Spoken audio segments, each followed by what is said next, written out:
আজ দেখাবো আটা দিয়ে একটা মজার রেসিপি। এই জিনিসটা খেতে কিন্তু খুব ভালো লাগে। তো চলো কিভাবে করেছি তোমাদের সাথে শেয়ার করি।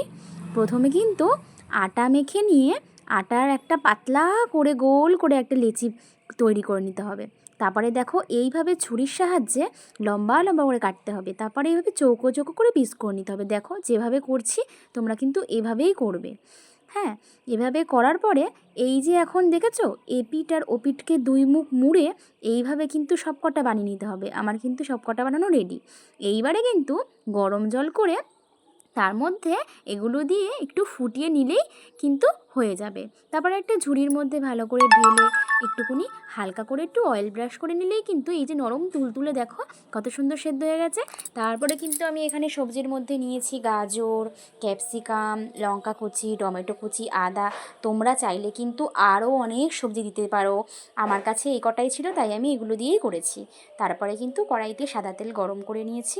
সাদা তেল যখন গরম হয়ে যাবে তখন কিন্তু এর মধ্যে আমি দিয়ে দেব আদা কুচিটা। একটু আদার ফ্লেভারটা আসলেই কিন্তু দিয়ে দেবো ক্যাপসিকাম।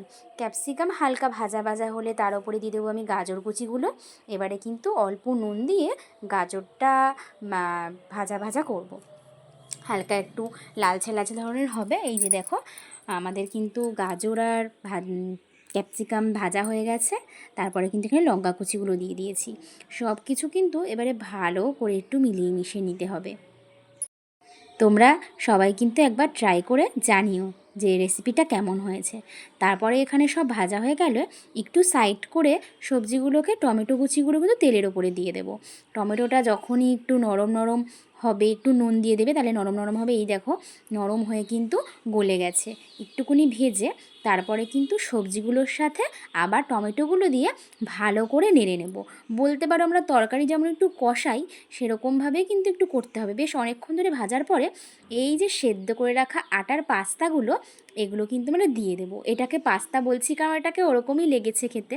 তো এখানে একটা সস তৈরি করে নেবো। তার জন্য এখানে chilli sauce, soya sauce, tomato sauce সব কিছু দিয়ে সুন্দর করে মিক্স করে নিতে হবে। ভালোভাবে সসের সাথে মিক্স করে 2 থেকে 3 মিনিট নাড়াচাড়া করলেই কিন্তু রেডি এই সুস্বাদু আটার পাস্তা। চলো নেক্সট ভিডিওতে দেখা হচ্ছে।